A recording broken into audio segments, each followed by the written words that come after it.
Does anyone here know any famous Puerto Rican? No, seriously, anyone. Jason Miller expected laughter. What he got was an awkward silence on his own show because, at that moment, a figure rose from the shadows of the audience.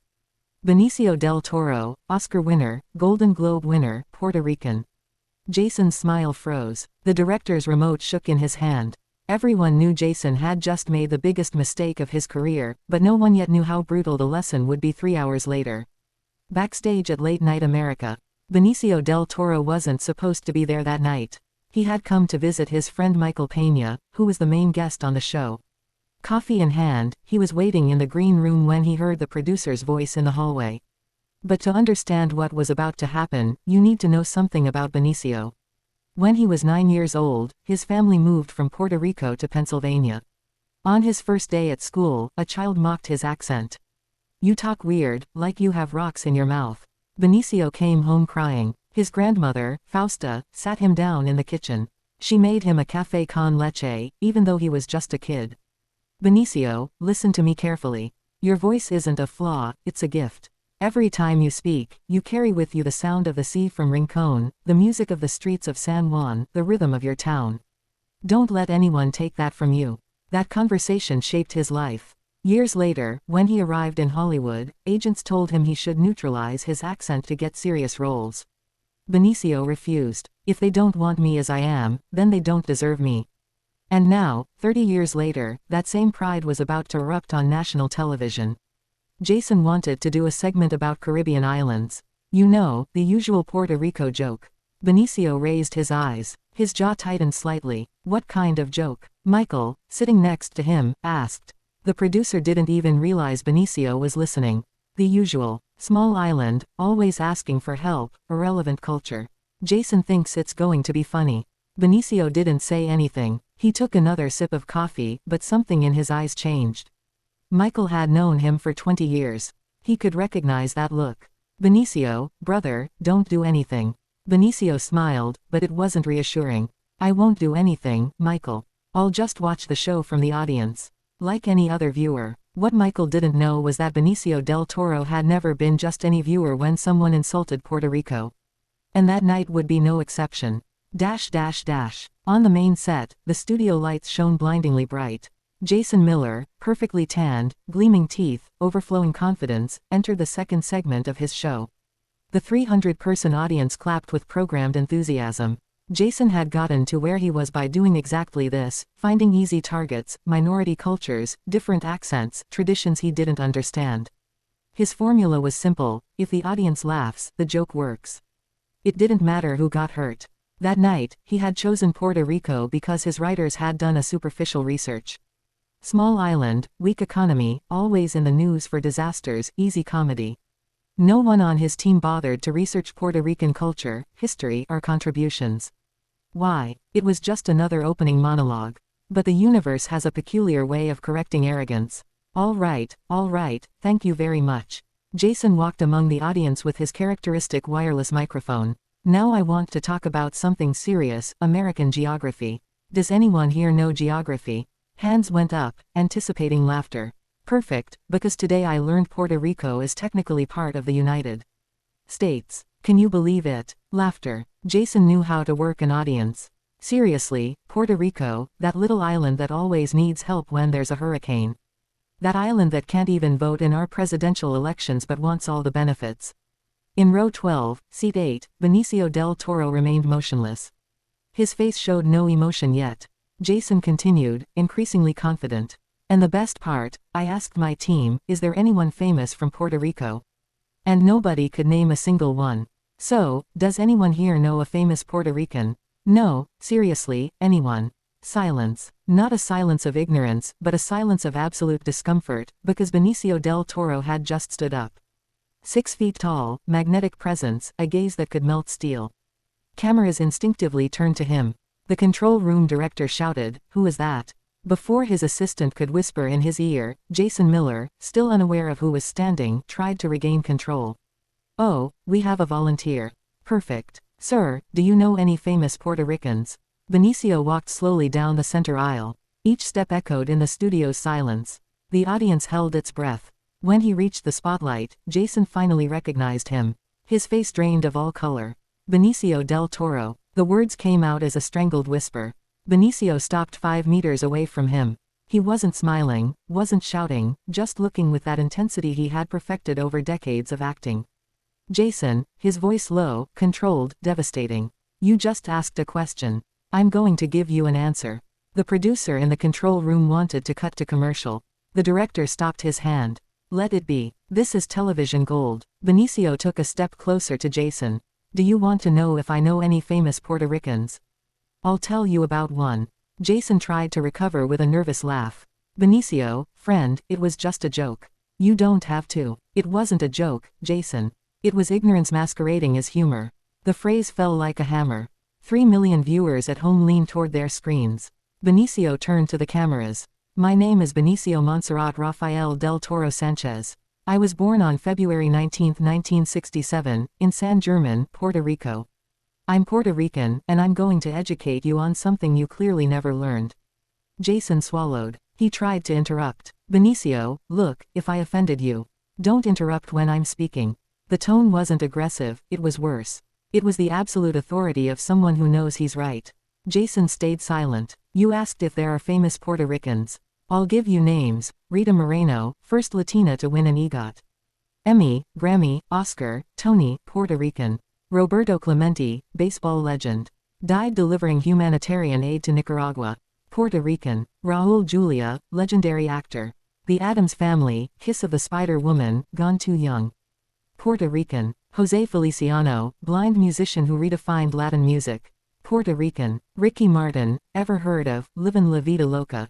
Puerto Rican. He paused. But, Jason, I don't need to give you famous names to prove Puerto Rico's worth, because a people's value isn't measured by celebrities. He walked to the edge of the stage. My uncle Ramon was a teacher in Ponce. Made $800 a month. Every day he walked 3 kilometers to teach children who didn't have shoes. Never famous, but he educated 3 generations. My cousin Carmen is a nurse in San Juan. She worked 72 hours straight after Hurricane Maria, without electricity, with rationed water, saving lives while her own house was destroyed. She'll never be on TV, but she's more heroic than any celebrity. Every name was a polite slap. Jason tried to keep a smile, but his eyes showed pure panic. But Benicio wasn't done. Now I'll tell you about Puerto Rico, that little island as you called it. He stepped closer so Jason could see every detail of his face. Puerto Rico has 3.2 million people. Do you know how many U.S. states have fewer residents? 21. 21, Jason. The audience murmured. Some pulled out phones to check. It was true. Puerto Rico has given more soldiers per capita than any state in every war since World War I. Kids from Santurce, Ponce, Bayamón, dying for a flag they can't even vote for. Benicio paused. His voice cracked slightly. My cousin Jose died in Iraq. He was 22. 2 weeks before he died, he emailed me. He said, cousin, I'm fighting for America, but America won't even let me vote for who sends me here. That's not fair. The studio was silent. Some audience members openly cried. Jose never returned to Puerto Rico. He's buried in the National Cemetery of Bayamón under an American flag, a country that never treated him as a full citizen. Jason went completely pale. So when you joke about Puerto Rico asking for help, remember we've given more than we've ever received. Silence fell over the studio. You said we're always asking for help. Do you know why? Because in 2017, Hurricane Maria devastated the island. 3,000 people died. 3,000, Jason. And your president at the time threw paper towels like it was a basketball contest. Jason tried to speak, but Benicio raised a hand. I'm not finished yet. He turned to the audience. Puerto Rico isn't part of the United States because we wanted to be. Puerto Rico was taken in 1898 as war booty. Spain ceded us along with the Philippines. We weren't asked, we were handed over as property. Since then, we've been second-class American citizens. We can fight in your wars, but we can't vote for who sends us. We pay federal taxes but have no representation in Congress. Sound familiar? No taxation without representation. Or does that only matter when it's about white colonists in Boston? The audience erupted in applause, not programmed, but genuine, people witnessing a masterclass. Jason was completely paralyzed. His ego, his show, his confidence, all dismantled live, but the worst hadn't arrived. Benicio stepped face to face with Jason. Now I'll tell you something personal. My grandmother, Fausta Sanchez, lived in Santurce. She cleaned rich people's houses her whole life. Never had much money, never traveled outside the island, but she taught me something you clearly never learned. His voice softened, but became somehow more powerful. She taught me dignity doesn't come from money or fame, it comes from knowing who you are and where you come from. She taught me being Puerto Rican isn't being less than anyone. It's being part of a culture that survived 500 years of colonization, hurricanes, earthquakes, and people like you who think we're insignificant. Tears formed in some audience members' eyes. When I won my Oscar, my grandmother had already passed. But in my acceptance speech, I said, for Puerto Rico. Because every achievement, every role, every award I've earned, I carry with the weight and pride of that island. He straightened and stepped away from Jason. So to answer your original question, yes, Jason, you know a famous Puerto Rican. You're in front of one, and I just gave you a free lesson in history, culture, and respect. The studio erupted in applause. People stood, some crying. The technical crew, usually neutral, clapped from their stations. Jason Miller was utterly defeated. His hands trembled. His voice, when it finally came out, was barely audible. Benicio, I didn't know. You didn't know, Jason. But you spoke anyway. That's the definition of arrogant ignorance. Jason hung his head. For the first time in 10 years on television, he had no words. Benicio turned back to his seat but paused. One more thing, Jason. You said Puerto Rico always asks for help. Let me correct you. Puerto Rico always gives help. After 9/11, Puerto Ricans were among the first to donate blood, send resources, offer support. After Katrina, after Sandy, after every disaster in the continental U.S., Puerto Rico responds. He looked directly into the main camera. So don't insult my island, don't insult my people, and definitely don't insult something you don't understand while millions are watching. He returned to his seat in complete silence. No music, no applause, just the weight of truth filling every corner of the studio. Jason Miller stood in the middle of the stage, exposed under bright lights. The director finally cut to commercial, but the damage, or rather, the education, had already been delivered. During the 5-minute commercial break, chaos erupted backstage. The executive producer ran at Jason screaming about lawsuits and PR. Benicio's agents, who didn't even know he was in the studio, started receiving calls. But the most extraordinary thing was happening on social media. Benicio became the #1 trend in less than 3 minutes. On Twitter, Jason Miller had been annihilated live. Benicio del Toro giving a Puerto Rico lecture. This is what happens when you insult the wrong person. Clips of the moment had 2 million views instantly. Comments poured in like a tsunami. Yoso, Benicio, can I ask you something? Go ahead. That night on the show, you could have completely destroyed me. Why did you stop? Benicio took a sip of his coffee. See, because destroying you wouldn't have changed anything. Educating you could change everything. And do you think I changed? Benicio smiled. Are you here? No, that's already a change. Jason looked out at the ocean. You know, my whole life I thought being funny meant finding the easiest target. Now I understand that true humor requires intelligence, not cruelty. Exactly. 2 months later, at the Television Critics Association Awards, Jason Miller received the Special Journalist of the Year award for his 6-part documentary series, Puerto Rico, The Story They Didn't Tell. In his acceptance speech, he said, "This award isn't mine. It belongs to Benicio del Toro, who had the courage to publicly correct me when I needed it most. And it belongs to Puerto Rico, which taught me that ignorance is only cured with humility and education." Benicio was in the audience, applauding. After the ceremony, they met in the lobby. "Thanks for coming," said Jason. "I wouldn't have missed it. I'm proud of you. You know what's crazy? That moment on your show became the most watched moment in the history of late-night television, 50 million views on YouTube." Benicio laughed. "I didn't do it for the views, I know. But you changed something. You changed the conversation about Puerto Rico. And you changed me." They hugged, not as adversaries, but as brothers. Epilogue. 1 year later, Jason Miller's show had been completely transformed. Late Night America now included educational segments about underrepresented cultures, forgotten histories, and voices rarely heard on late-night TV. Ratings increased, but more importantly, the show won 15 Emmy Awards, including Best Variety Show and Outstanding Cultural Journalism. The weekly segment, Forgotten Cultures, where Jason explored marginalized communities across the United States, became the most watched segment in late-night television. He visited Native American reservations, Hmong communities in Minnesota, Somali neighborhoods in Maine, and overlooked Chinatowns in Mississippi. Each episode ended with the same dedication. Inspired by Benicio del Toro, who taught me that ignorance is only cured with humility. But the deepest impact happened in schools. The U.S. Department of Education included the video of the Benicio-Jason confrontation in secondary social studies curricula. Millions of students watched it as an example of how to correct cultural ignorance with dignity.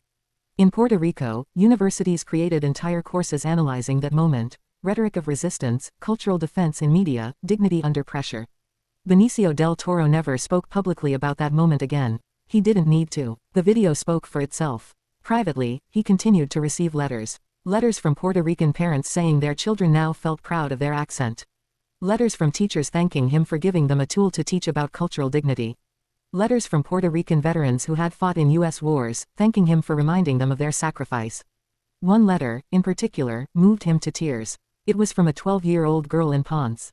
Greater than, Mr. Del Toro, at my school, they told me to speak English and asked me to speak without an accent. I saw your video and understood that I don't have to change who I am to be respected. Now, when someone mocks my accent, I tell them about Roberto Clemente, Rita Moreno, and you, and they shut up. Thank you for defending me, even though you don't know me. Benicio framed that letter in his office. Jason Miller never made a joke about something he didn't understand again, because he had learned the most important lesson a communicator can learn: ignorance is forgivable, but only if you are willing to learn. And that night, in front of millions, Benicio del Toro didn't just defend Puerto Rico, he taught the world that cultural dignity is not negotiable, it is defended with truth, pride, and class. 5 years later, Jason Miller and Benicio del Toro co-produced an Oscar-winning documentary, Borinquen, The Untold Story of Puerto Rico. Narrated by both of them, the documentary became the most watched educational piece in PBS history. But that's another story. This story is about a moment when someone had the courage to stand up and say, no more. And that moment changed everything. Did you enjoy seeing how education can be more powerful than humiliation?